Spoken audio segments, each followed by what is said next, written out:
Well, butter my biscuit, I muttered, rereading that email again. The audacity. There I sat in my favorite armchair, the one that knows my backside better than my own reflection does, with the scent of lavender and old paperbacks thick in the air. I was trying to enjoy a cup of Earl Grey, mind you, the good stuff from Fortnum and Mason that I treat myself to every month. But no. Instead, I'm staring at this thing. It was an email, purportedly from some fancy pants lawyer in Buckhead, representing my daughter-in-law, Tiffany. Tiffany, bless her heart, thinks she's landed on the moon just because she married my David. The email was dripping with legalese and threats, but the gist of it was clear. I was banned from the beach house and, effective immediately, severely restricted from seeing my own grandchildren. My own flesh and blood. And all because of sugary snacks. Honey, you wouldn't believe it if I told you, but I'm telling you anyway. Last week I went down to the beach house, the one I practically gifted to them, mind you, rent-free for the entire summer, to visit little Emily and Thomas. Brought them a little something special. Back in my day, a treat was a treat, not some organic, gluten-free, sugar-free, joy-free concoction whipped up by a wellness guru. I brought them some good old-fashioned candy. A bag of Hershey's Kisses for Emily because she loves chocolate, and a box of those little gummy bears for Thomas because he's got a sweet tooth like his grandma. Harmless, right? Apparently not. According to Tiffany, I am single-handedly contributing to the downfall of Western civilization by exposing her children to processed sugar and artificial colors.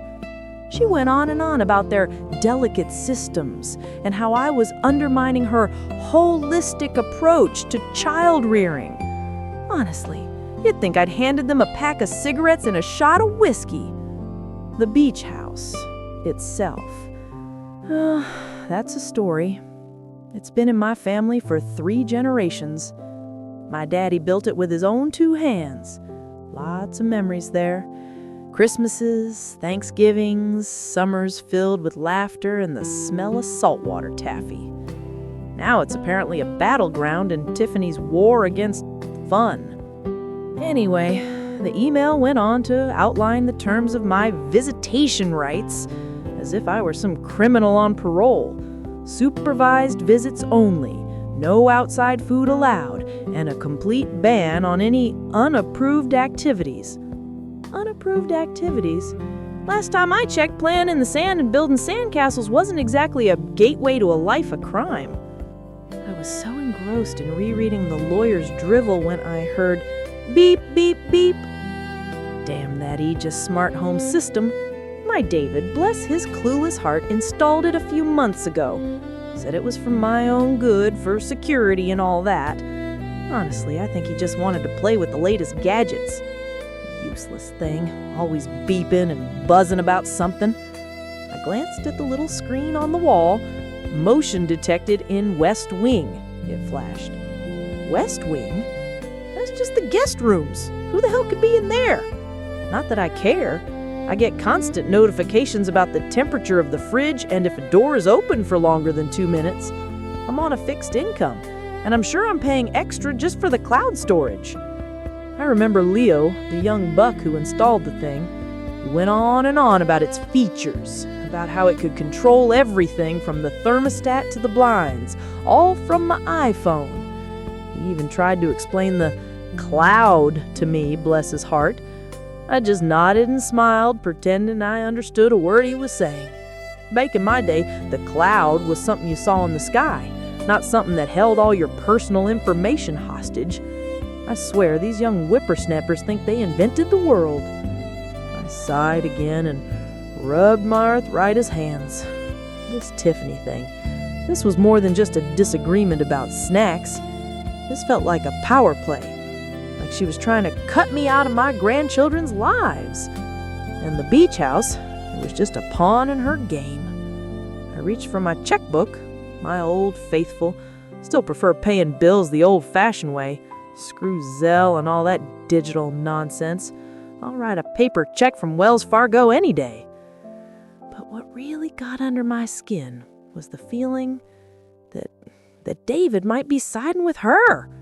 He's always been a mama's boy, my David, but Tiffany has a way of, well, let's just say she's persuasive. I just hope he remembers who changed his diapers. I just hope he remembers who paid for his college education. I just hope he remembers who gifted them the beach house. Will my own son betray me too? Oh, for crying out loud, I muttered, flipping open my flip phone. Yes, a flip phone. Don't need all those fancy apps and whatnot clogging up my brain.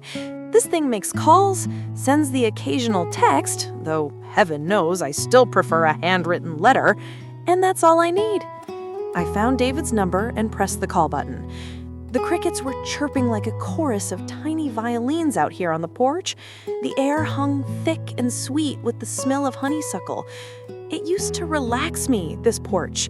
Now it just feels like a stage for my own personal tragedy. He answered on the third ring. Mom, everything all right? All right? David, honey, are you blind? Or have you been completely Tiffany-ized? I tried to keep my voice light, but a little bite definitely crept in. Mom, what are you talking about? He sounded genuinely confused, which, frankly, insulted me even more. The beach house, David. The grandchildren. Tiffany. Need I spell it out for you? There was a pause. I could practically hear him bracing himself on the other end. Mom, Tiffany's just trying to do what's best for the kids. What's best for the kids is hiding their grandmother in their lives. What's best for the kids is knowing they're loved and cherished. And what's this nonsense about sugary snacks? Since when did a little bit of Grandma's love become a health hazard?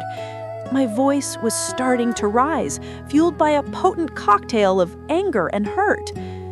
Mom, it's not just the snacks, he said, his voice softer now, almost hesitant. Tiffany's a little concerned about a few other things. I gripped the phone tighter. What other things, David? Spit it out. He hesitated again. Well, she said you've been a little forgetful lately, confused even. The words hit me like a physical blow. Forgetful, confused? That's what they're saying about me now? My own son, echoing his wife's accusations. Forgetful? Confused? I repeated, my voice trembling. I may misplace my keys every now and then, honey, but I'm not senile. I still balance my checkbook to the penny. I remember your birthday every single year, and I sure as hell remember who wiped your nose when you had that terrible cold in 3rd grade. Mom, please, just listen, he pleaded. Tiffany's just worried. She says you haven't been yourself, that you seem disoriented sometimes. Disoriented? I'm perfectly oriented. I know exactly where I am, David. I'm sitting on my porch, talking to my son who seems to have forgotten everything I've ever done for him. The crickets seem to be mocking me now, their chirping growing louder, more insistent. Mom, don't be like that. Tiffany just thinks it's best if you don't see the kids for a little while, just until things calm down. Calm down? Calm down? I practically screamed into the phone. She's banning me from seeing my grandchildren, and you're telling me to calm down? Did you even try to defend me, David? Did you even try to tell her how ridiculous this is? Silence. The silence stretched on, thick and suffocating. It was all the answer I needed. So that's it then, I said, my voice barely a whisper now. You're siding with her? You're letting her dictate who I can and can't see? You're letting her rewrite history? Mom, it's not like that, he said weakly. It's just for the best, for everyone. For the best, I repeated, the words tasting like ash in my mouth. For the best. For who, David? For Tiffany? Because it sure as hell isn't for the best for me, or for your children. I gotta go, Mom, he said quickly. Tiffany's calling me. We'll talk later. Yes, David, you go to Tiffany, I spat into the phone. Run along now and let your wife tell you how to think and how to feel. Just remember, son, blood is thicker than water. Or at least it used to be. He hung up, just like that, leaving me alone on the porch with the crickets and the honeysuckle and the crushing weight of betrayal. I stared out at the darkening sky, tears welling in my eyes. The sweet scent of the honeysuckle suddenly turned cloying, suffocating. I felt a chill, despite the humid air. Forgetful? Confused. That's their narrative now? That's how they're going to justify cutting me out of their lives? But how can I fight accusations against my own mind? Accusations against my own mind? It's like fighting a ghost, sweeties. You can't grab hold of nothing, can ya? The next morning, I was sitting in Mr. Davies' office, the smell of old leather and expensive cologne filling my nostrils. Davies was a young buck, probably hadn't even seen 50 yet, but he came highly recommended. Emory Law, top of his class. And bless his heart, he listened. He actually listened while I told him the whole sordid story, from the beach house offer to the sugary snacks debacle, right down to David hanging up on me. He steepled his fingers, a practiced lawyerly gesture. Mrs. Parker, I understand your distress. Family court can be brutal, and these types of accusations, well, they're not uncommon, particularly when there's a question of inheritance involved. Inheritance. The word hung in the air like a bad perfume. Tiffany, that little gold digger, was already eyeing my nest egg, probably planning on redecorating the beach house the minute I kicked the bucket. She's trying to paint me as senile, Mr. Davies, I said, my voice trembling despite my best efforts. She's saying I'm forgetful, confused, that I can't be trusted around my own grandchildren, all because of a damn Snickers bar. He sighed, a long, weary sound that made me feel 100 years old. I hear you, Helen, but proving malicious intent is difficult, especially when we're dealing with claims of diminished capacity. I adjusted his glasses, his gaze unwavering. The court tends to err on the side of caution when children are involved. We need concrete evidence that Tiffany is deliberately trying to alienate you from your grandchildren based on false pretenses. Concrete evidence? I scoffed, the sound harsh in the quiet office. What do you want, Mr. Davies? A signed confession? She's subtle, that one. She's a snake oil salesman in a designer dress. She whispers in David's ear, plants little seeds of doubt. It's all so insidious. I understand, he said calmly, but hearsay and speculation won't cut it in court. We need something tangible, something irrefutable. We need a smoking gun, Helen, not just your word against hers. Or even David's, for that matter, since he's clearly under her thumb.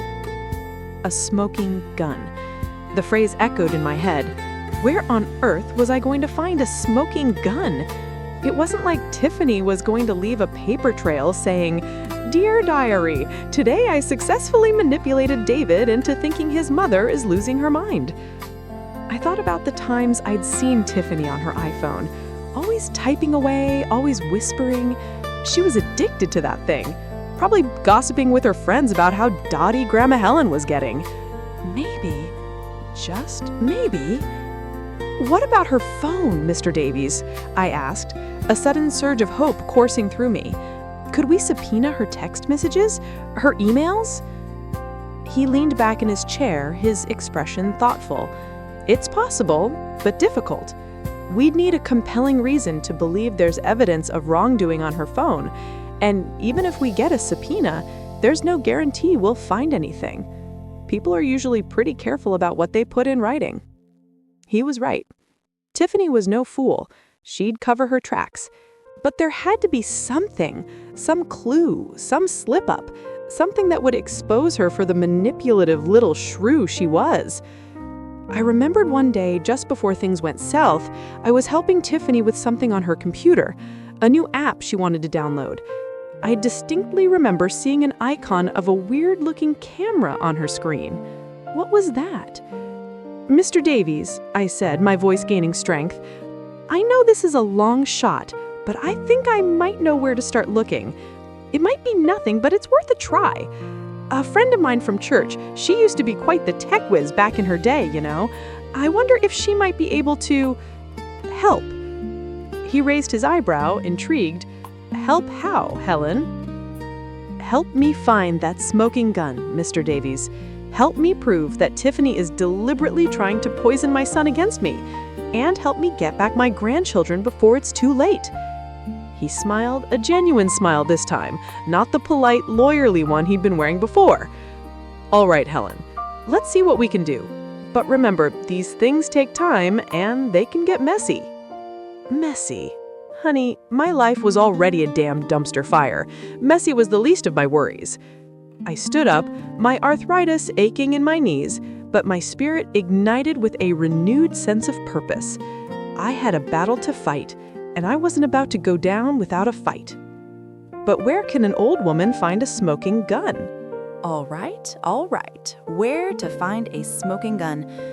I racked my brains, picturing Tiffany, that smug little... Well, I won't say it. Not yet. But I needed to play this smart. I couldn't just barge in there and demand to see the kids.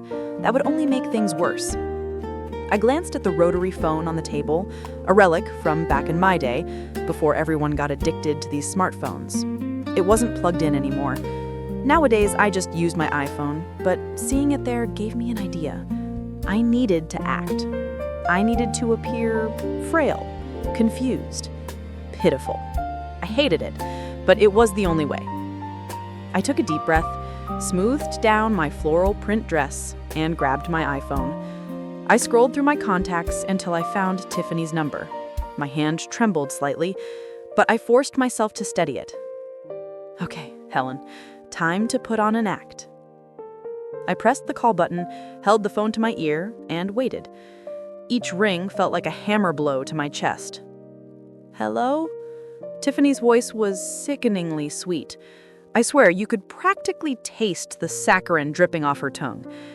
I deepened my voice, added a slight quaver, and let out a shaky sigh. "Tiffany, dear, it's Helen." There was a brief pause. "Helen? Oh, hi, Helen. How are you feeling?" The sweetness intensified, bordering on condescending. I could practically see her smirking on the other end of the line. "Oh, honey, I'm just so confused lately. I don't know what's been going on. I feel like I've made some terrible mistake." I paused for effect, sniffling dramatically. "I was just thinking about the beach house and I realized maybe I shouldn't have given you the house for the summer. Maybe I upset you, sweetheart, and I am so sorry." I could practically hear Tiffany's eyes light up. "Oh, Helen, sweetie, don't you worry your little head about it. You didn't upset me at all. We appreciate the beach house so much. The kids are having a wonderful time." Her voice was dripping with patronizing concern. "You know how sometimes when people get older, they get a little forgetful. It's perfectly normal." Forgetful? Oh, I'll show her forgetful. But I don't understand," I continued, playing the confused old woman to the hilt. "Why haven't I seen the children?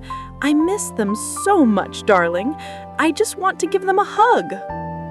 I added another sniffle for good measure. I deserved an Oscar. "Oh, sweetie," Tiffany cooed. "It's just that, well, you know how little Timmy has those allergies, and little Susie gets so hyperactive. We're just trying to keep them on a strict diet. Remember how you gave them those sugary snacks last time, and Timmy had a terrible rash?" "Oh dear, did I? I don't even remember. I just wanted to treat my grandbabies." I let my voice waver again. I suppose I shouldn't have. I don't always remember things the way I used to." "It's all right, Helen. It's not your fault you can't remember things clearly anymore. We just worry. We only want what's best for the kids. We are just trying to provide the perfect environment. Tiffany continued, her voice smooth as silk but sharp as a razor. Just rest, Helen. We'll bring the kids by for a short visit when things settle down, okay? You just focus on getting better. Oh, thank you, Tiffany, I said, my voice trembling. You're such a good mother. I'm so grateful you're taking care of my grandbabies. Of course, Helen. Anything for you. Goodbye, dear. And with a dramatic sigh, I hung up the phone. My hand was shaking, not with frailty, but with fury. That little witch. She was enjoying this. She actually liked seeing me grovel. She thought I was a doddering old fool, easily manipulated. I gripped the phone tightly, my knuckles white. Oh, she was in for a rude awakening. I stood up and went to the kitchen. I needed a stiff drink. Earl Grey wouldn't cut it. I glanced at the calendar hanging on the fridge, the one with the kittens playing with yarn. I made a mental note to buy a new one. That calendar was hideous. It had been a gift from Tiffany, actually, back when she was pretending to like me. I poured myself a generous shot of bourbon and took a long swallow. The burn in my throat was satisfying. It cleared my head, sharpened my focus. Tiffany thought she had me figured out. She thought I was a harmless old woman, easily dismissed. She thought she was so clever, so in control. But she had underestimated me. She had underestimated the cunning of a 72-year-old widow who had spent her entire life balancing books and managing finances. She had underestimated the love of a grandmother who would stop at nothing to protect her family. And she had underestimated my friend Mildred. Mildred might be pushing 80, but she could hack into the Pentagon if she put her mind to it. I sat down at the kitchen table, my mind racing. I needed to find Mildred's number. I pulled out my checkbook, the one with the scenic landscapes, and started flipping through the pages. I knew I had written her a check recently for helping me with my printer. I found it. Mildred's number was scribbled in the memo line. I picked up the phone again, a grim smile spreading across my face. Time to call in the cavalry, time to find that smoking gun, time to make Tiffany pay. Will Tiffany's arrogance be her downfall? Well, bless their hearts, I muttered to myself, draining the last of the bourbon. Time to see what kind of mess I was really in. The next morning, I dressed with purpose. No floral prints or sensible shoes today. I pulled on my navy pantsuit, the one I wore to David's graduation, paired it with my good pearls and my sensible but expensive Ferragamo heels. If I was going to war, I was going to look like a general. The bank was a mausoleum of marble and hushed tones. Wells Fargo, where I'd been a loyal customer since before most of those tellers were even born. I marched right up to the information desk, ignoring the velvet ropes and the waiting customers. I need to speak with someone about my accounts, I announced, my voice carrying just a little more than necessary. The young woman behind the desk, probably not even old enough to remember when banks gave you toasters for opening an account, blinked at me. "Do you have an appointment, ma'am?" she asked, her voice dripping with that faux politeness they teach them in customer service school. "No, sweetie, I do not. But I have a substantial amount of money in this institution, and I think that warrants a conversation. Now, who's the manager on duty?" She sighed dramatically and tapped away at her keyboard. "One moment, please." A few minutes later, a young man in a too-tight suit came bustling out, a practiced smile plastered on his face. "Mrs. Parker? I'm Chad. How can I help you today?" Chad. Of course his name was Chad. He probably spent his weekends playing pickleball and drinking craft beer. "Chad," I said, my voice firm, "I need a complete overview of all my accounts, savings, checking, investments, everything. I want to know exactly where I stand." He led me to a small, windowless office. The air conditioning was cranked up so high I could practically see my breath. He sat behind a large, imposing desk and pulled up my information on his computer. "Now, Mrs. Parker," he began, his tone patronizing, As we discussed last quarter, your portfolio is primarily in fixed income investments, a very safe and conservative strategy given your stage of life. I bristled. Fixed income? Stage of life? Did he think I was senile? I could still do quadratic equations in my head, for crying out loud. I'm aware of my investment strategy, Chad. I'm the one who chose it. What I want to know is if there have been any changes to my accounts, any unusual activity, any attempts to access my funds by unauthorized individuals. Chad's smile faltered slightly. Well, no, Mrs. Parker. Everything appears to be in order. Your son David and his wife Tiffany did inquire about power of attorney, but as you haven't granted it, they were denied access to any sensitive information. My blood ran cold. So they were already trying? The audacity! And what about my safe deposit box? I asked, my voice barely a whisper. Also secure, Mrs. Parker. No one has accessed it since you last did. He proceeded to give me a lecture on diversification and the importance of estate planning, as if I hadn't spent the last 50 years managing my own finances. He explained my own accounts to me. The nerve of this young buck. He probably learned everything he knew from TikTok. I listened patiently, nodding occasionally, but inside I was seething. He clearly thought I was just a confused old woman who needed to be coddled. He saw my sensible shoes and my pearls, and he assumed I was an easy mark. Finally, after what felt like an eternity, he finished his spiel. Do you have any other questions, Mrs. Parker? Yes, Chad, I do, I said, standing up. I want copies of every single statement, every transaction, every document related to my accounts for the past 5 years, and I want them printed out, not emailed. I prefer to hold things in my hand. Chad looked visibly annoyed, but he couldn't very well refuse. He spent the next hour printing out reams of paper while I sat in that freezing office, my fingers numb.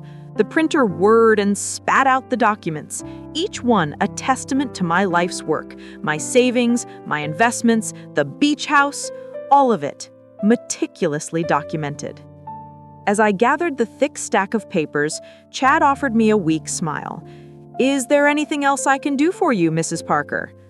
Yes, Chad, I said, my eyes narrowing. You can respect your elders. I walked out of the bank, my arms laden with files. The Atlanta sun felt good on my face, a welcome change from the Arctic chill of Chad's office. I knew I had a long night ahead of me, poring over every detail, looking for any sign of manipulation or deceit. But as I drove home, I couldn't help feeling a surge of determination. Tiffany and David thought they could outsmart me. They thought they could take what was mine. They had another thing coming. I glanced in the rearview mirror, a grim smile playing on my lips. Was my financial fortress secure enough? Lord have mercy, was I ever furious. I swear, my blood pressure was higher than the interest rate on Tiffany's credit cards. After leaving that bank, I felt like I could spit nails. But I knew, sweeties, that rage alone wouldn't win this battle. No, I needed a plan. A good plan. And I had just the one brewing. See, I knew I couldn't just outright accuse David and Tiffany of trying to bleed me dry. They'd deny it, twist it, and probably start crying about how I was hurting them. I needed proof, something concrete I could wave in their faces like a rotten fish. And I knew exactly how to get it. I called them both, separately, of course. Played the concerned grandma, the loving mother-in-law. David, honey, I cooed into the phone. I was just thinking about all of us. We haven't really talked, since the beach house thing. I thought maybe we could all get together, clear the air, hash things out. Just family. Then I called Tiffany, used the same sweet as pie voice, and laid it on thick about wanting to be a part of their lives, of the kids' lives. I even mentioned how much I missed their honest opinions. Tiffany, bless her heart, practically tripped over herself agreeing to come. Both of them did, in fact. My little trap was set. Now, I'm no fool. I learned a thing or two in my years as an accountant, and even more as a widow navigating the world alone. I knew they wouldn't just confess everything. They'd be careful, guarded. That's where the extra ingredient came in. Before they arrived, I took my old iPhone, the one I keep as a backup, and downloaded a voice recording app. There are dozens out there. I went with one that looked simple enough for a woman of my age to operate.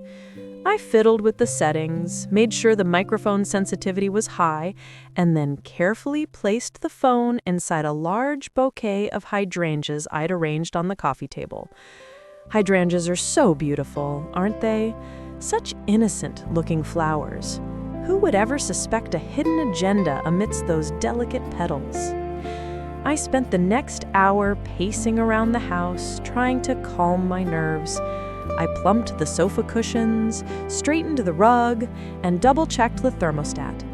I even brewed a pot of Earl Grey, my favorite, hoping the familiar scent would soothe me. Truth be told, I was a nervous wreck.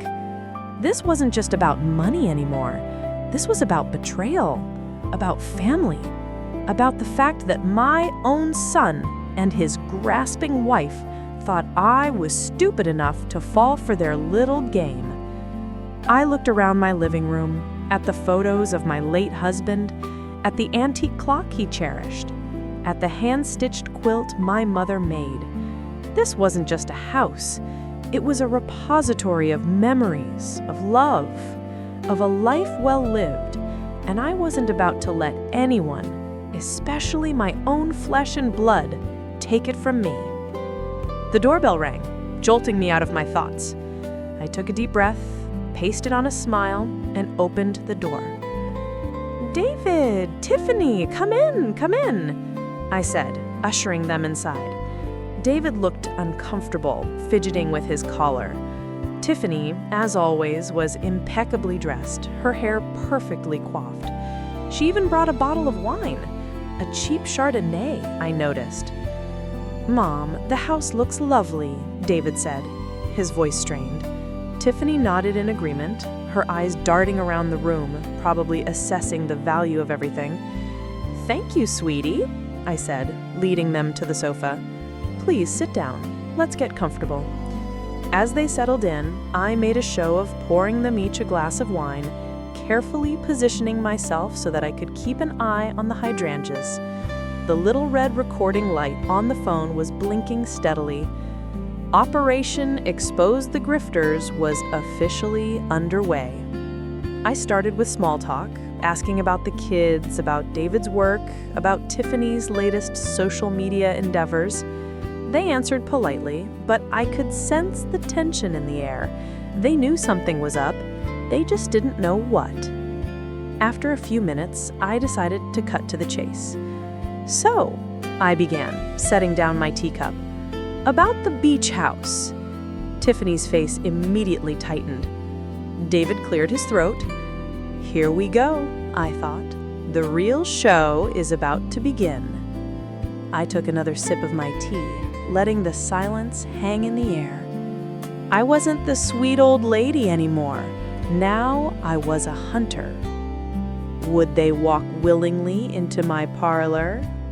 Lord have mercy. I took a deep breath, honey, and plastered on what I hoped was a neutral expression.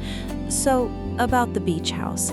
As you know, I gifted it to you for the summer, just a little break for you and the kids. Tiffany smiled, a slow, calculated smile that didn't reach her eyes. Yes, Mom, it was very generous of you. Generous? Hell, I practically begged you to take it. Thought the grandkids could use some sunshine, some time away from all those screens. I paused, took another sip of my Earl Grey. "But lately, I've been feeling a little left out." David shifted uncomfortably.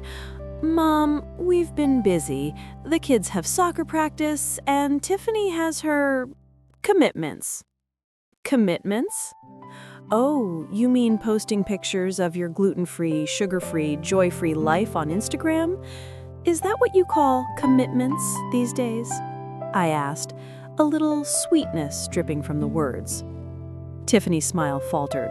"Mom, that's not fair. I'm building a brand. It's important for my career." "A brand? Honey, you're selling detox teas and teeth whitening strips. Back in my day, we called that a pyramid scheme." David finally spoke up, his voice low and pleading. "Mom, please, can we just try to have a civil conversation?" "Civil? Sweetie, I've been nothing but civil. But I haven't seen my grandkids in 3 weeks.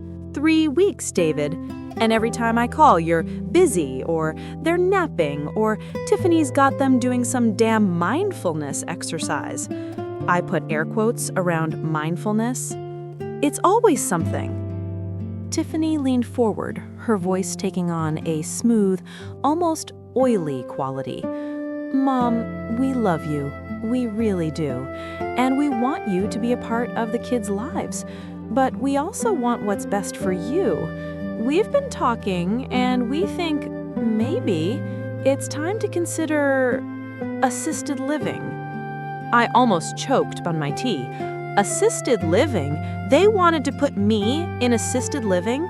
Assisted living? Are you out of your mind? "It's just a suggestion, Mom," said David weakly. Tiffany pressed on, relentless, and perhaps a more structured approach to managing your finances. "We're worried about you, Mom. You're on a fixed income, you're getting older, we just want to protect you." Protect me? From what, Tiffany? From enjoying my life? From spending my money the way I see fit? My hands were starting to shake. I gripped my teacup tighter. Tiffany pulled a document from her designer handbag, a sleek, expensive thing that probably cost more than my monthly Social Security check. "We've had our lawyer draw up a proposal, Mom. It would give David and me partial control of your estate. We would ensure that your needs are met, that you had the best possible care, and," she paused, her eyes locking with mine, "we would, of course, reconsider your visitation with the children." The audacity, the sheer, unadulterated audacity of this woman. They were holding my grandchildren hostage, and they thought I was stupid enough to fall for it. I stared at the document, at the carefully crafted legalese designed to strip me of my independence, my dignity, my very self. The little red light on my phone was still blinking. Good. Let them incriminate themselves. I looked at David, his face pale and drawn. He knew this was wrong. He knew what they were doing was despicable, but he was too weak to stand up to his wife. Then I looked at Tiffany. Her eyes were cold, calculating, devoid of any warmth or affection. She saw me as an obstacle, a problem to be solved, and she thought she had won. I took a deep breath, closed my eyes for a moment, and gathered every ounce of strength I possessed. I thought of my late husband, Tom. He always told me I was stronger than I knew, and right now, I needed to be. I opened my eyes, my gaze locking with Tiffany's. My voice, when it came, was low, steady, and devoid of any emotion. "Get out of my house." Her smile faltered. "Mom, don't be ridiculous." I said, "Get out." I stood up, my arthritis screaming in protest, but I ignored it. "Get out of my house, take your snake oil husband with you, and don't ever come back. You won't see another dime, and you sure as hell won't see my grandkids again until you learn some respect." Tiffany sputtered. "You'll regret this, Mom. You'll be all alone." "I'd rather be alone than be surrounded by vipers," I said, my voice rising. "Now, get out." They scrambled to their feet. Tiffany's face flushed with anger.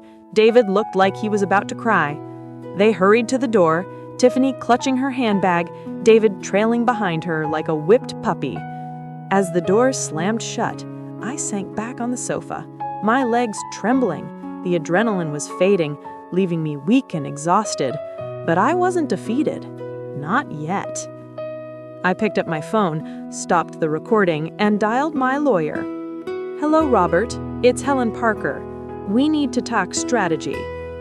But tell me, honey, when will I play my hand?" Lord, this courthouse smells like stale coffee and desperation. You can practically taste the regret hanging in the air, sweeties. I swear, my Earl Grey at home is far more stimulating than this beige purgatory.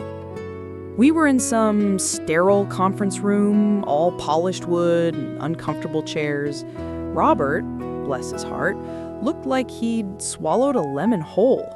Tiffany's lawyer, a young buck with a haircut that probably cost more than my monthly Social Security check, was smug, practically radiating arrogance.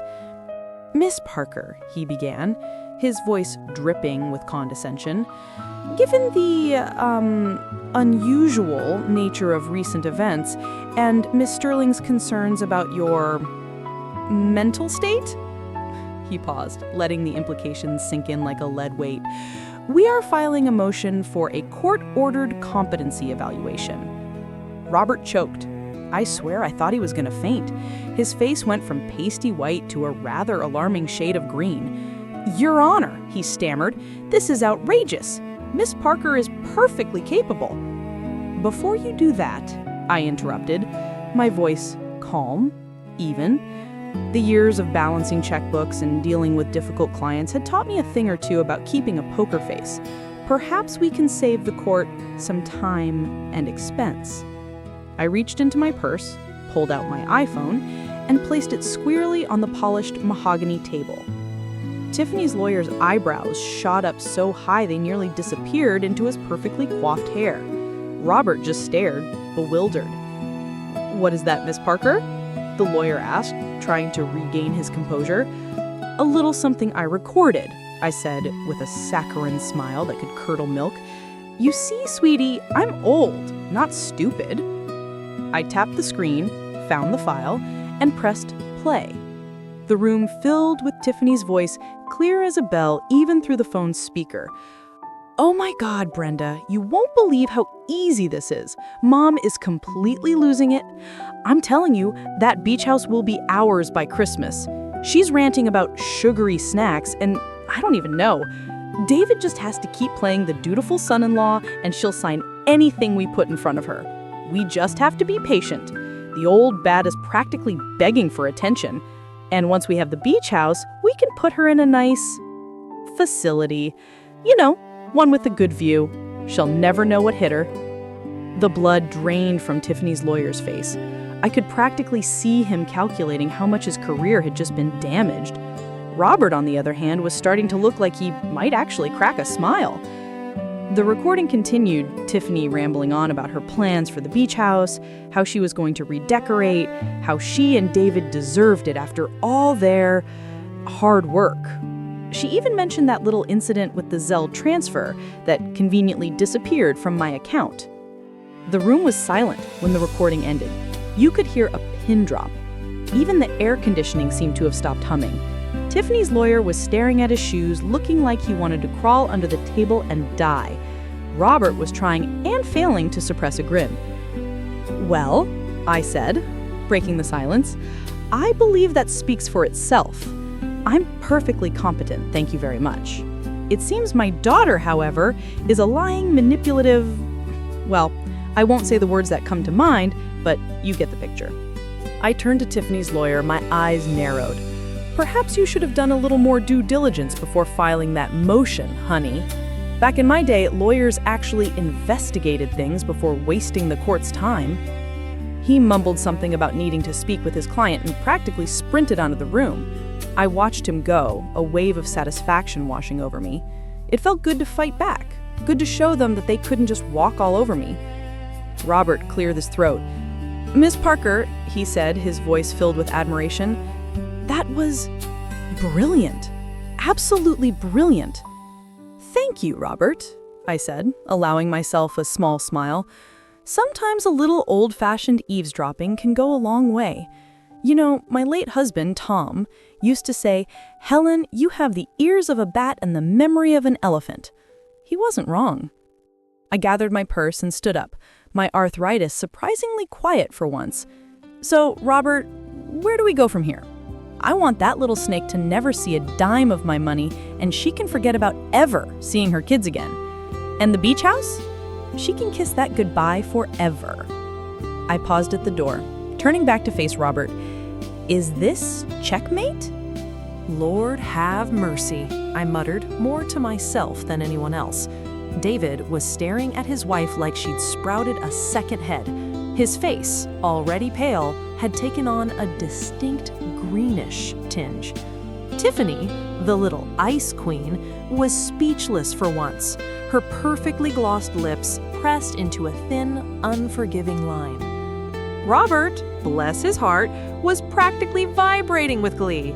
He puffed out his chest, adjusted his tie, and boomed, "Your Honor, this is clear evidence of premeditated financial abuse.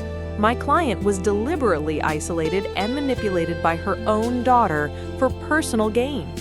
The motion to declare Miss Parker incompetent is now, quite frankly, laughable." He leaned forward, his voice dropping to a conspiratorial whisper that somehow managed to fill the entire courtroom. "Furthermore, Your Honor, we intend to pursue charges of elder abuse and fraud. We believe Miss Henderson has systematically exploited her mother's generosity and good nature for her own selfish purposes." I reached into my purse, pulled out my Evian water bottle, and took a slow, deliberate sip. The water tasted like victory, sweet, sweet victory. I could practically feel the years melting away, replaced by the fire I used to have when balancing the books at that accounting firm back in Atlanta. Those young bucks thought they could pull a fast one on me then, too.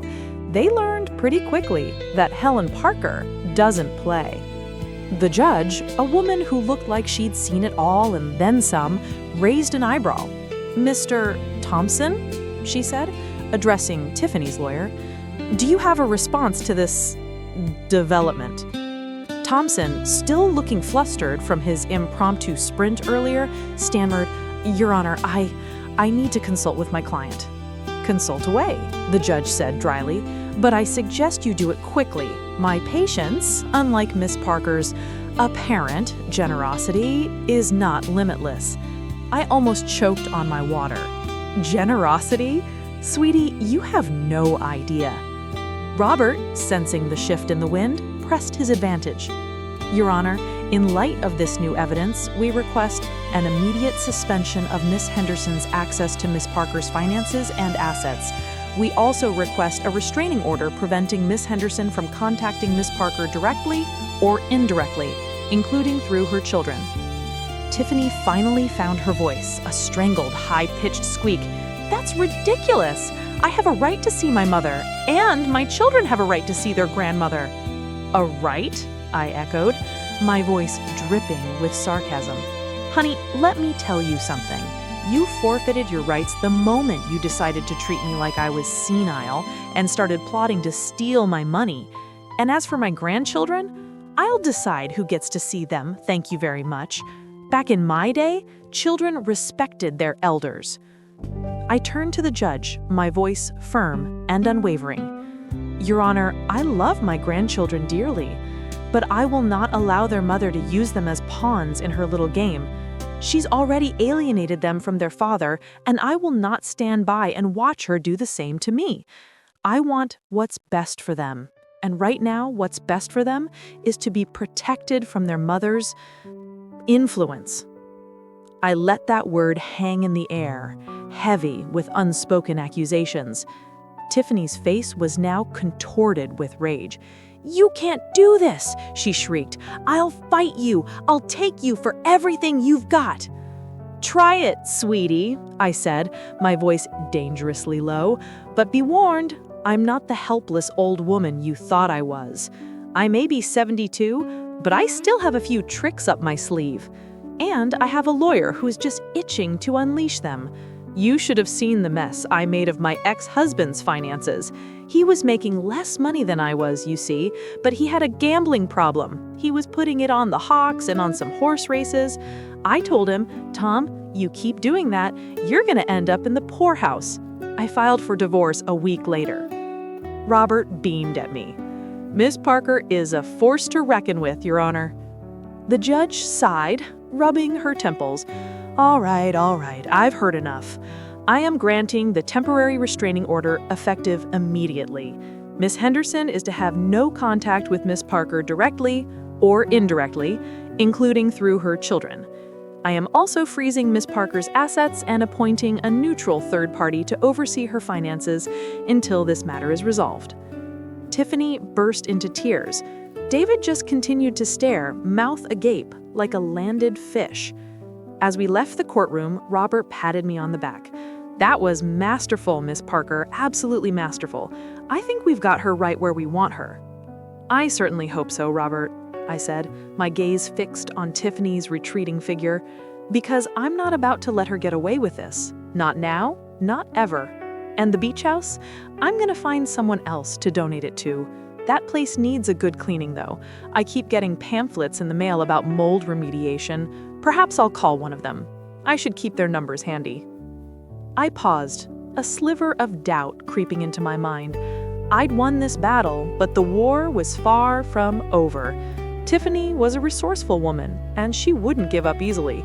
She was backed into a corner, but that made her all the more dangerous. Could Tiffany escape this? Well, I muttered, watching Tiffany's lawyer, that young buck, practically preening. He looked like he'd just swallowed the canary. Robert, bless his heart, was still beaming, probably picturing his bonus. I could practically smell the cheap cologne he wore. Smelled like he bathed in it every morning. Masterful, he'd said. Famous last words. Then Tiffany's lawyer started to chuckle, a low, rumbling sound that vibrated through the courtroom like a faulty refrigerator. An illegal recording, Your Honor, he said, his voice dripping with condescension. Honey, thank you. He turned to face the judge, his smile widening, revealing teeth that were far too perfect for someone his age, probably bleached them every week. Counsel seems to have forgotten Georgia's two-party consent law. Miss Parker, in her zeal to catch my client, conveniently neglected to inform her that she was being recorded. Since Miss Parker was not a party to the conversation, the evidence is inadmissible. My stomach dropped. Two-party consent. I knew that. I'd even Googled it before I'd procured the recording, but in my righteous fury, it had completely slipped my mind. He wasn't finished. The snake oil salesman was just getting started. In fact, he continued, his voice taking on a sharper edge, this paranoid, illegal surveillance only strengthens our motion regarding Miss Parker's deteriorating mental state. It demonstrates a clear pattern of obsessive behavior and a complete disregard for the law. We believe that Miss Parker's actions pose a significant threat to the well-being of my client and her children. He gestured towards Tiffany, who was now dabbing at her eyes with a tissue the size of a small tablecloth. David, still looking like a fish out of water, patted her awkwardly on the shoulder. My blood was boiling. That witch was playing the victim, and this slick-haired lawyer was helping her. He was twisting my good intentions, my desire to protect my grandchildren, into some kind of mental derangement. Your Honor, Robert stammered, finally snapping out of his self-congratulatory stupor. With all due respect, Miss Parker was merely attempting to gather evidence of... Evidence obtained illegally is not evidence at all, counsel, the judge interrupted, her voice flat. She looked tired, like she'd rather be anywhere else than in that courtroom, listening to this family drama. I couldn't blame her. And the fact that Miss Parker felt the need to resort to such tactics Tiffany's lawyer continued, pressing his advantage, speaks volumes about her state of mind. We believe that a thorough psychiatric evaluation is warranted to determine Miss Parker's fitness to be around her grandchildren. A psychiatric evaluation? The nerve! I'd sooner swallow a bottle of arsenic than let some head shrinker poke around in my brain. I opened my mouth to protest, but Robert put a hand on my arm, squeezing it gently. "Miss Parker, please," he whispered. "Let me handle this." Handle it? He'd already botched it. He'd been too busy patting himself on the back to see this coming. "Your Honor," Robert stammered, attempting to regain control of the situation, "we object to the characterization of Miss Parker's actions. She is a loving grandmother who is deeply concerned about the welfare of her grandchildren. The recording was made out of a desire to protect them, not out of any malicious intent." That may be so, counsel, but the fact remains that the recording was obtained illegally. And while I sympathize with Miss Parker's concerns, I must also consider the potential harm that her actions could cause. Therefore, I am ordering Miss Parker to undergo a psychiatric evaluation. The results will be taken into consideration when determining the terms of the permanent restraining order. I felt a cold dread creeping up my spine. This was getting out of control. I thought I had them cornered, but now it felt like they were closing in on me. The lawyer gave a little bow. "Thank you, Your Honor." As we walked out of the courtroom, the air felt thick and heavy, like a summer storm was about to break. Robert was silent, his face pale. "Well, Robert," I said, my voice tight, "that went well, didn't it? Masterful, indeed." He winced. "Miss Parker, I don't know what to say. I should have anticipated this. The two-party consent law." "Should have? Should have? You're a lawyer, Robert.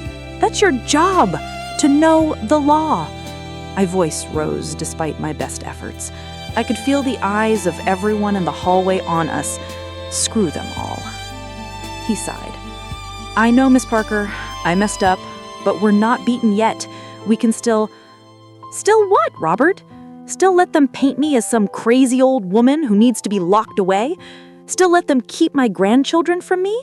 Is that what you have planned?" I stopped walking, turning to face him, my eyes blazing. "I hired you to protect me, Robert, to protect my family, and you've done nothing but make things worse. You need to fix this, Robert, or I'm finding someone who can." He looked defeated. "I'll do everything I can, Miss Parker, I promise." But I didn't believe him. Not anymore. I felt a familiar ache in my joints, a reminder of my age, my vulnerability, and a new ache in my heart. A deeper, more painful ache for the grandchildren I might never see again. As I got into the car, I glanced back at the courthouse. Tiffany and David were standing on the steps, talking animatedly. Tiffany was smiling. Smiling! That smug little... The pamphlets about the mold remediation. I had a stack of them. Suddenly the thought occurred to me. Maybe the beach house did have a problem. Maybe a serious one. And maybe, just maybe, that problem could be documented.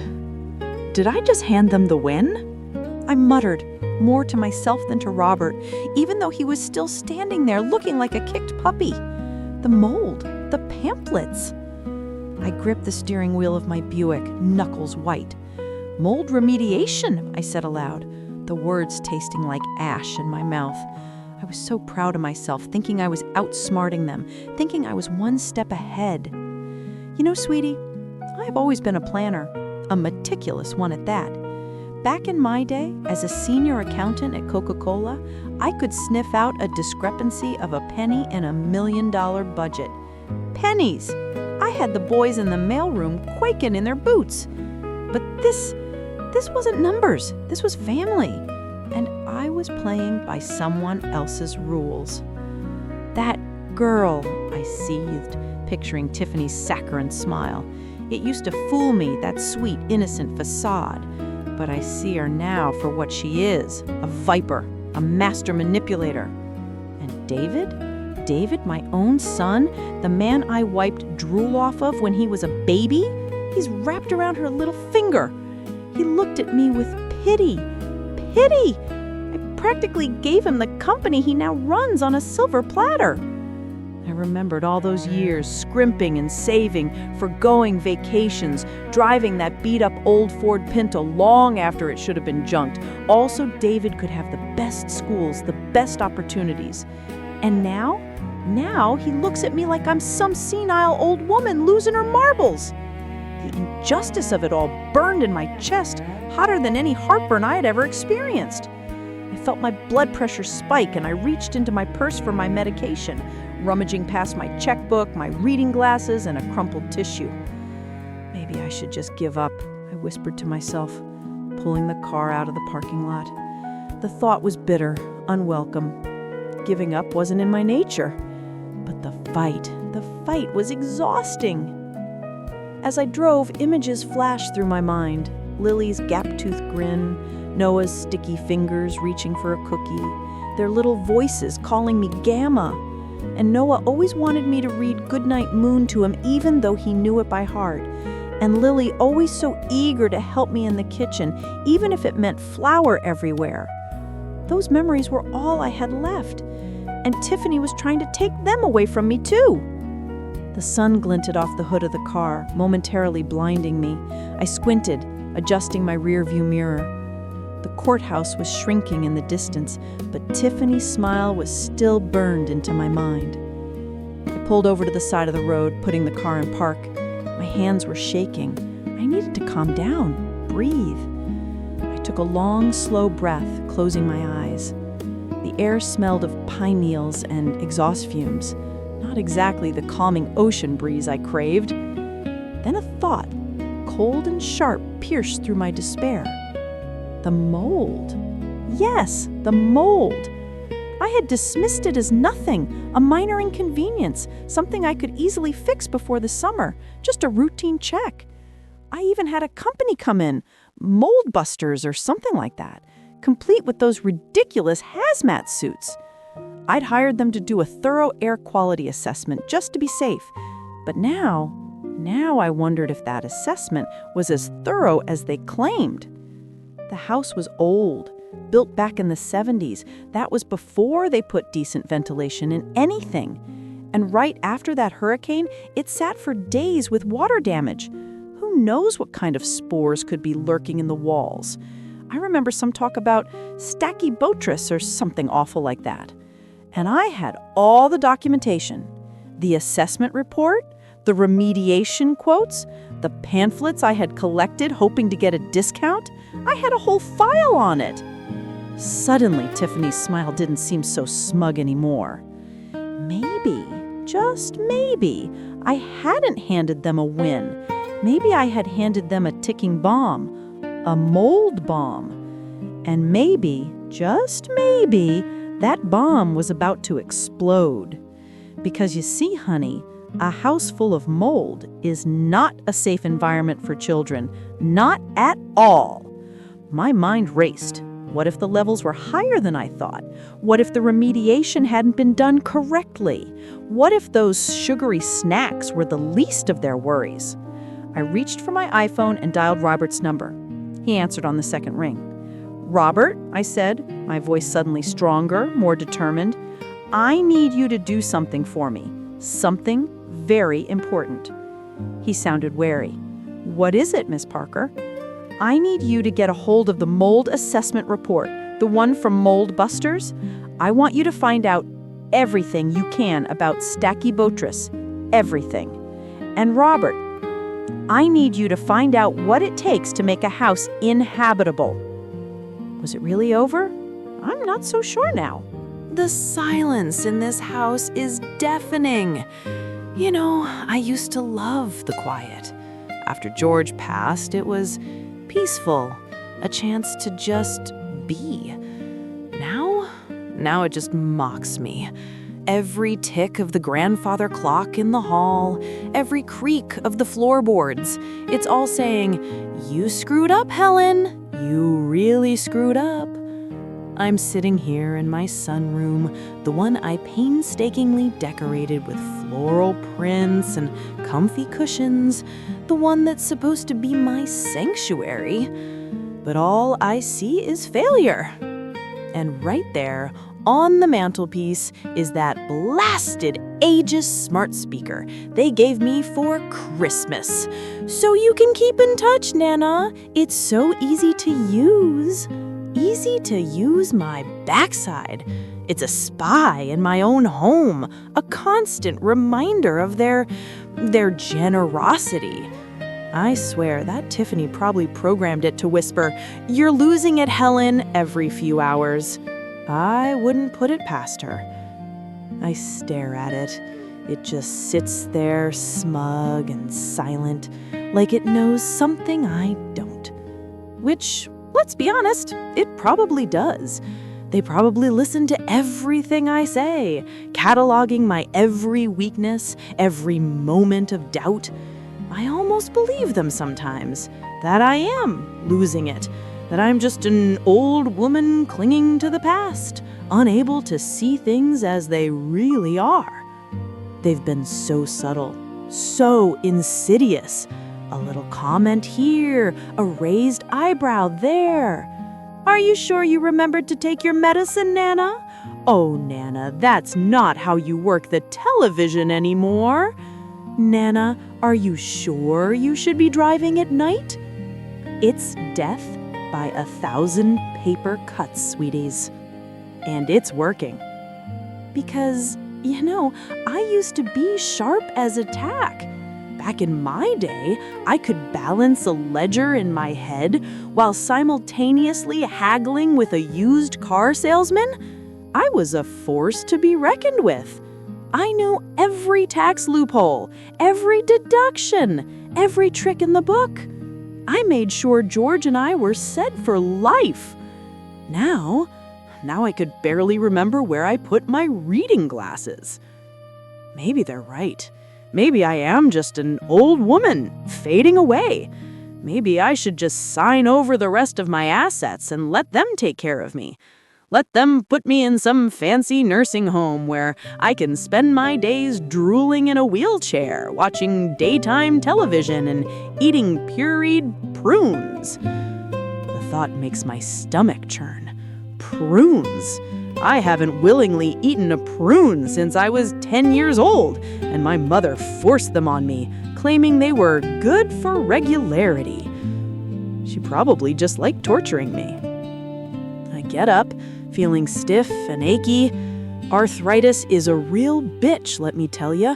It's like having tiny gremlins gnawing on your joints 24/7. I hobble over to the window and look out at my garden. The roses are in full bloom, vibrant and fragrant. George always loved roses. He used to bring me a bouquet every Valentine's Day. Red ones. Always red ones. Said they reminded him of my fiery spirit. Where's that fiery spirit now? It's been extinguished, stomped out like a cigarette butt. I wander into the kitchen, the linoleum cold beneath my bare feet. I pour myself a glass of water and stare at my reflection in the stainless steel refrigerator. An old woman stares back at me, her face etched with wrinkles and weariness. Her eyes, once bright and full of life, are now dull and clouded with doubt. Is this it? Is this how it ends? Me, alone in this house, slowly fading into oblivion, while those leeches suck the life out of everything I've worked for? I think of those kids, my grandkids, running around that mold-infested beach house, breathing in God knows what. I think of Tiffany smugly sipping her Chardonnay, convinced she's won. I think of Michael, nodding along like a bobblehead, too spineless to stand up to his wife. And I feel a flicker, just a tiny spark buried deep beneath the layers of doubt and despair, but it's there. I close my eyes and take a deep breath. I can almost smell the salty air, the mildew from the damaged drywall. But I can smell something else too, the faint, lingering scent of Earl Grey tea. My tea, my strength, my resolve. I open my eyes.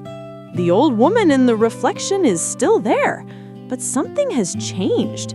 There's a glint of steel in her eyes, a hint of a smile playing on her lips. Maybe, just maybe, they haven't won yet. I walk back to the sunroom, pick up that Aegis smart speaker, and chuck it into the fireplace. It shatters on impact. Serves it right. Then I go to my office and pull out my checkbook. It's time to pay Robert again. And this time, it's not just about mold. I'm gonna need a forensic accountant. Time to follow the money. Time to see what those two have really been up to. I may be old, but I'm not dead yet. And I'll be if I let those two get away with this. But is there any fight left in me, really? Oh, for crying out loud, I mutter, sinking back into my chair. Just when I thought I'd scraped the bottom of the barrel of despair, that infernal smart speaker chirps up again. The one I didn't smash to bits yet, its little blue light blinking mockingly at me. Reminder, pay Aegis Smart Home quarterly cloud storage fee. Cloud storage. The words hang in the air like a bad smell. Cloud storage.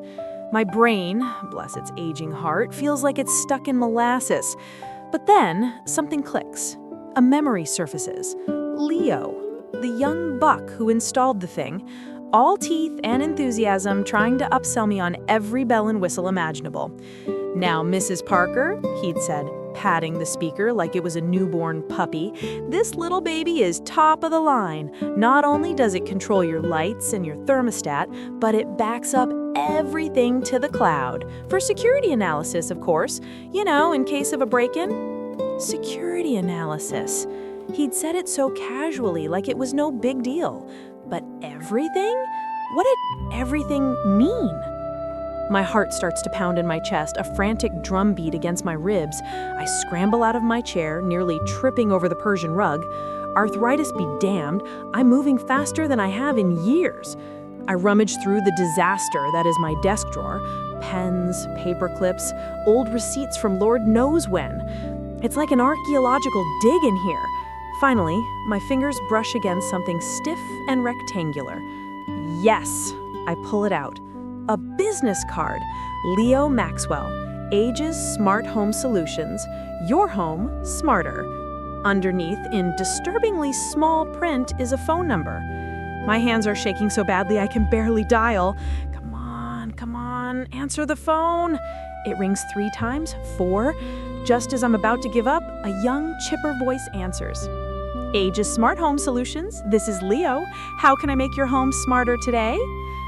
"Leo, this is Helen Parker. I installed a system for you a few months back in Atlanta."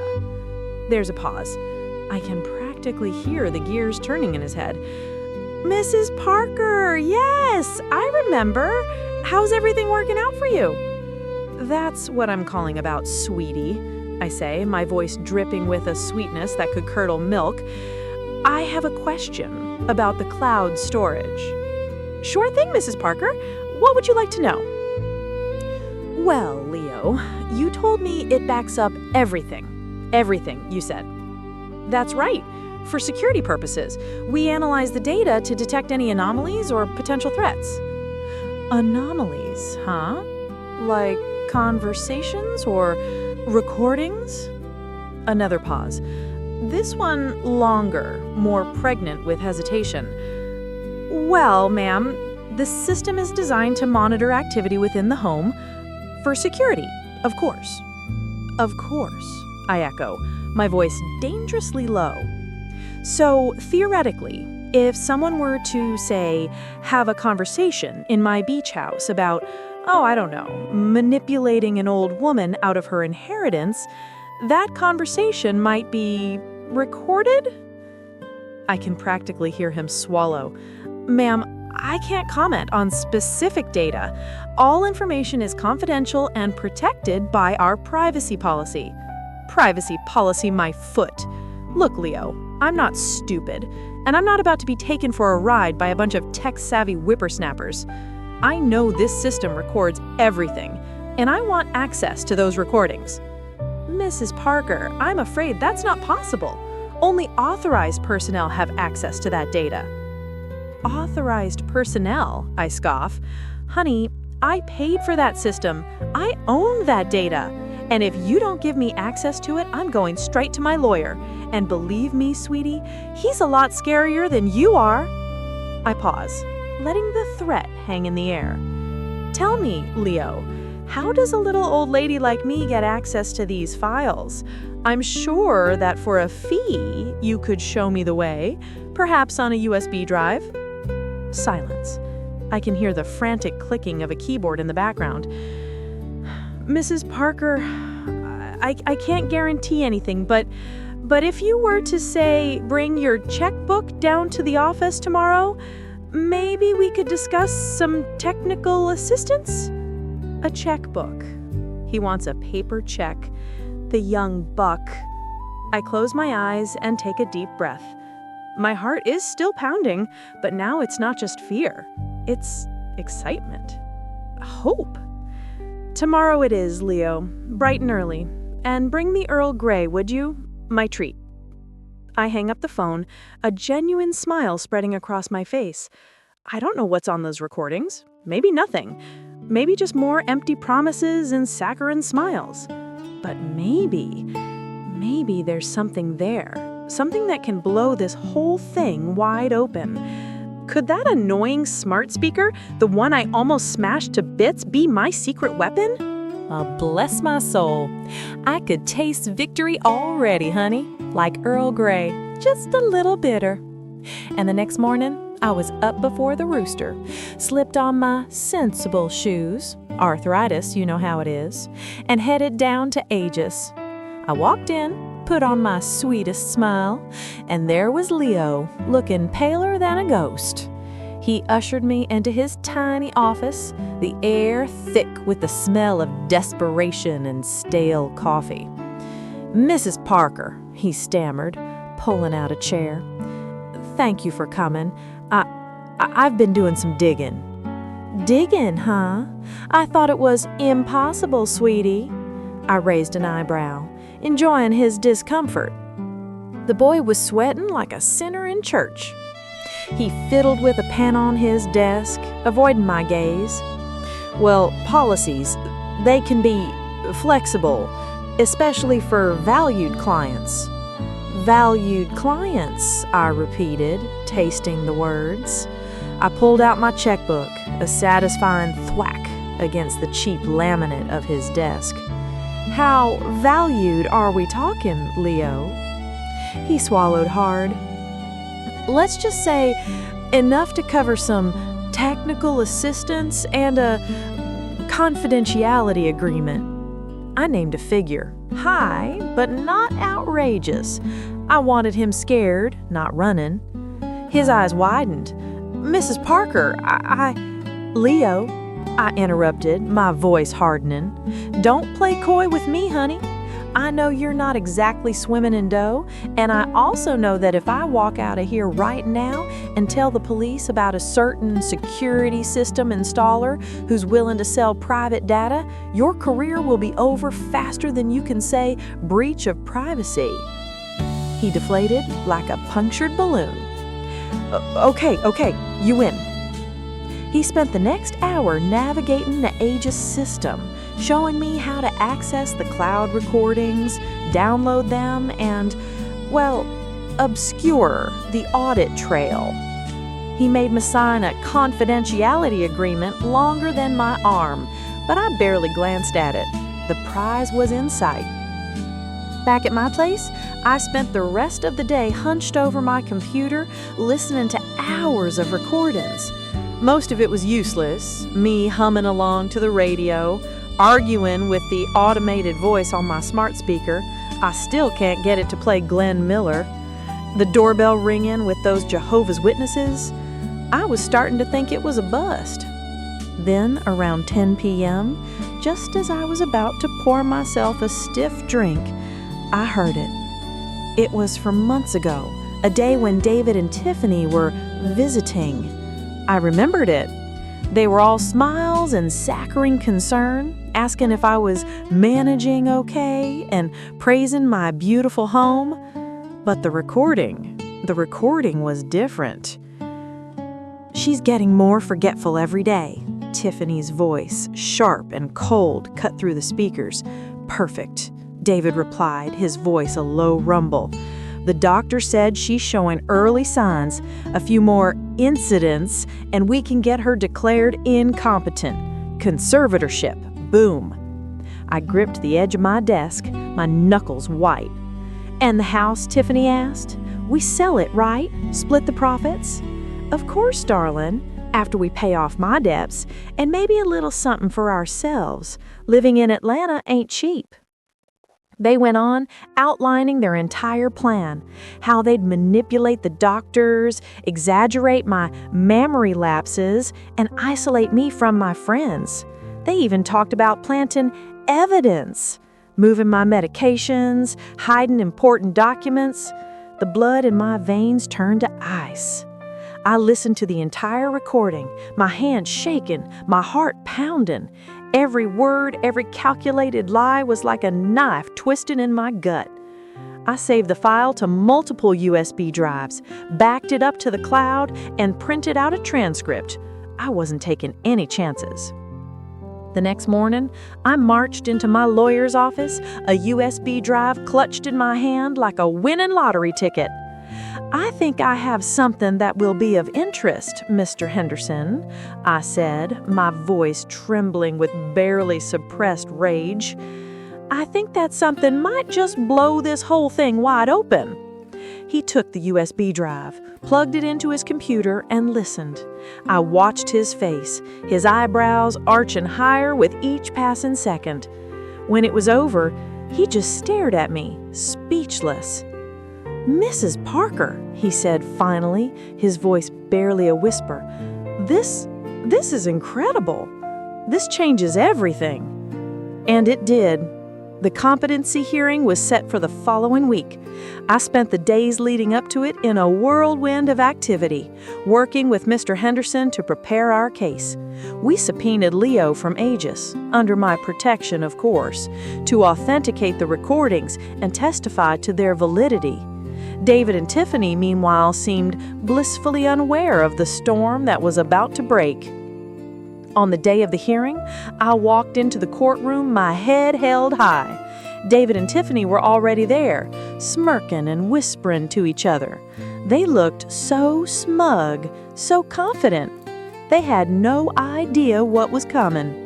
Mr. Henderson laid out our case, presenting the evidence, calling witnesses.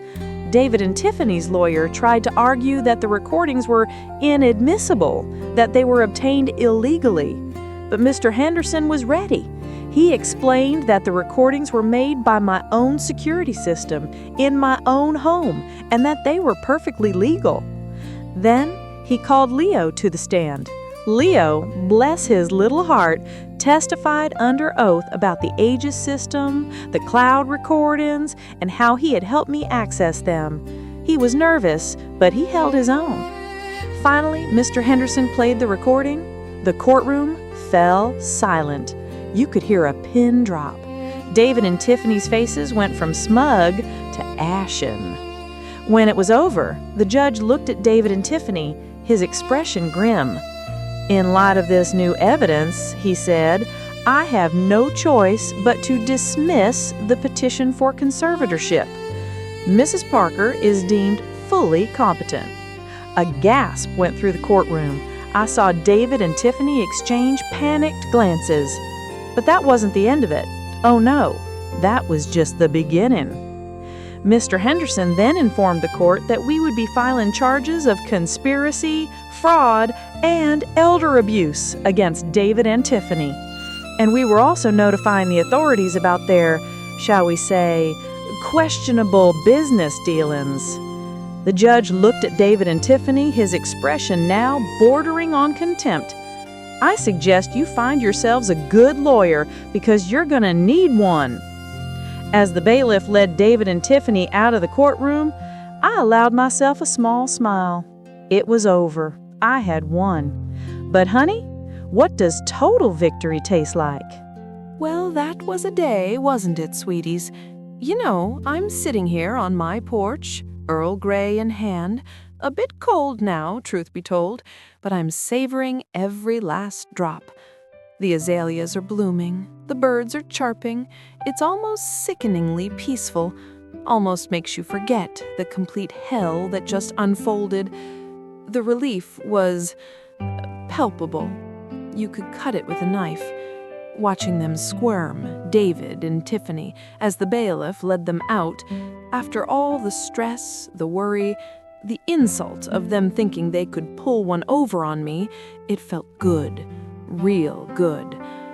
They're gone from the beach house, too. Mr. Henderson called a little while ago to confirm. Evicted, belongings boxed up and in storage. Apparently, they didn't even bother to argue it. Just slunk away like the cockroaches they are. Good riddance, I say.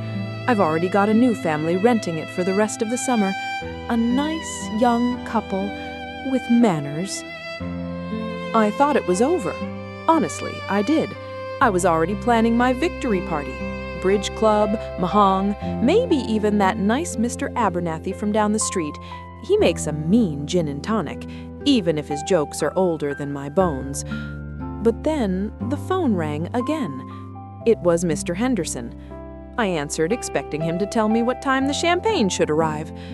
"Helen," he said, his voice serious, "we have something else." My stomach dropped. "What is it now, for heaven's sakes? Can't a woman catch a break?" I asked, perhaps a little too sharply. I can get a bit testy when people interrupt my Earl Grey time. He cleared his throat. "The financial audit you requested, it's substantial. We're seeing a clear pattern here, Helen. It's not just a few borrowed funds here and there. This looks systematic. Years of skimming, transferring money into offshore accounts, inflated expenses. David and Tiffany have been bleeding you dry for years.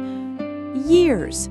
All those times I thought I was helping them out, being a good mother, a generous grandmother. All the while, they were treating me like an ATM. The gall of it. You know, back in my day, we respected our elders. We didn't see them as a source of free money." "How much?" I asked, my voice dangerously quiet. "We're still calculating the full extent, but it's in the hundreds of thousands easily, possibly more. We're talking about a serious amount of money, Helen." I took a deep breath. The Charleston humidity was doing nothing for my blood pressure. I could feel it rising. I could feel the arthritis in my fingers begin to throb. "What are we going to do, Mr. Henderson?" I asked. "We're adding embezzlement and tax evasion to the list of charges, Helen. I want you prepared for that. And there's something else." He paused, and I could practically feel the weight of what he was about to say. My hands tightened around the phone, knuckles white.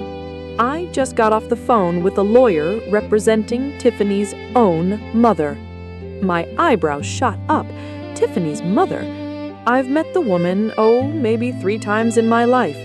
A mousy little thing, always seemed scared of her own shadow. What in the world could she possibly have to do with this mess? Besides, I thought they weren't on speaking terms, since Tiffany had borrowed money from her for a business venture that went south. "Tiffany's mother?" I repeated, confused.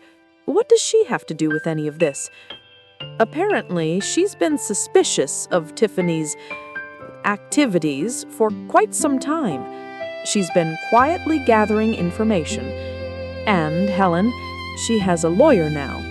A very good one. She's ready to talk. He didn't have to say it, but I knew.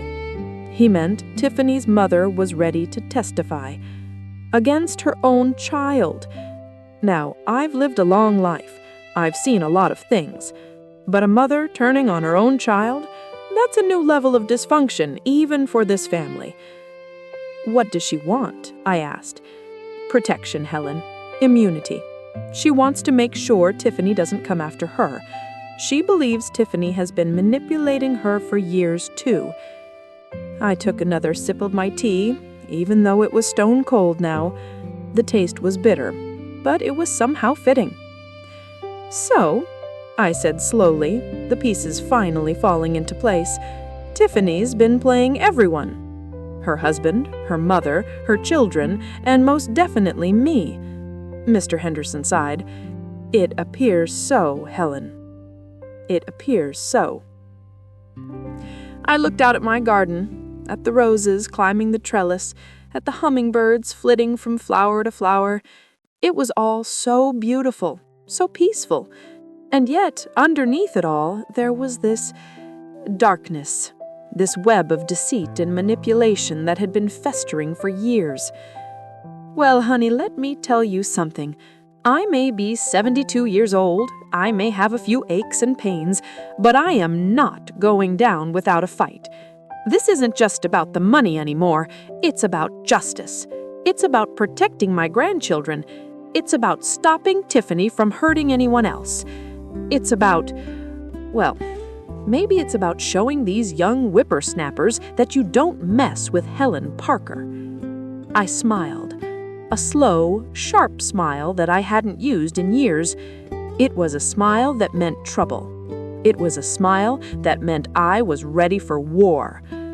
Tell Tiffany's mother's lawyer that I'm ready to talk. Tell her I'm ready to tell them everything. Because this isn't just a family squabble anymore, sweeties. This is something far, far bigger. And it looks like Tiffany has made some very powerful enemies along the way.